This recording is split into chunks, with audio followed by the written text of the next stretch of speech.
Ingawa ni vigumu sana kusema kwa uhakika sifa zote ambazo zitakuwa zimemsukuma Mheshimiwa Rais kutuletea jina la Mheshimiwa Mwigulu Nchemba, lakini ipo sifa moja ambayo mimi nina uhakika nayo na itakuwa ni sehemu ya sifa zilizomsukuma Mheshimiwa Rais.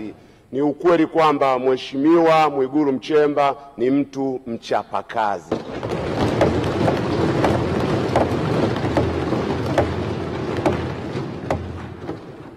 Kwa hiyo kwetu sisi tulio wachache tunapenda kusema bayana kwamba tunakuunga mkono kama ishara ya kukukopesha imani, tukiwa na uhakika kwamba utachapa kazi.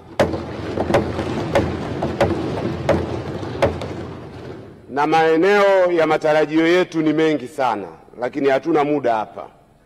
La kwanza, tuna imani kwamba Mheshimiwa Mwigulu Nchemba utasimamia vizuri serikali katika usimamizi wa rasilimali za taifa katika kuwaletea wananchi maendeleo. La pili, tuna imani kwamba utasimamia maboresho ya demokrasia nchini Tanzania na kuipatia Tanzania katiba mpya, hasa ikizingatiwa ukweli kwamba tasnia ya siasa na vyama vya siasa kwa ujumla wake vipo chini ya ofisi ya Waziri Mkuu. Na la tatu, ni imani yetu kwamba utaongoza mapambano ya kushughulikia changamoto za kiuchumi na za kijamii zinazowakabili wa Tanzania. Hautokuwa waziri mkuu wa ofisini muda wote, utakuwa waziri mkuu wa field kama ilivyokuwa desturi yako tulivyokuzoea. Wenzangu kutoka upande wa walio wachache wameniomba niwasilishe ombi, ingawa limesemwa katika sifa zako, kwamba milango yako iwe wazi, utupokee wakati wote, kwa sababu katika bunge hili sisi sote tumekula kiapo kimoja cha kuwa wabunge wa Bunge la Jamhuri ya Muungano wa Tanzania, ili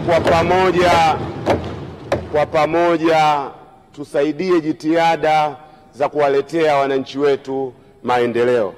Na la mwisho, kwa wanakandanda, ndugu Nchemba ni mwana Yanga mwenzangu.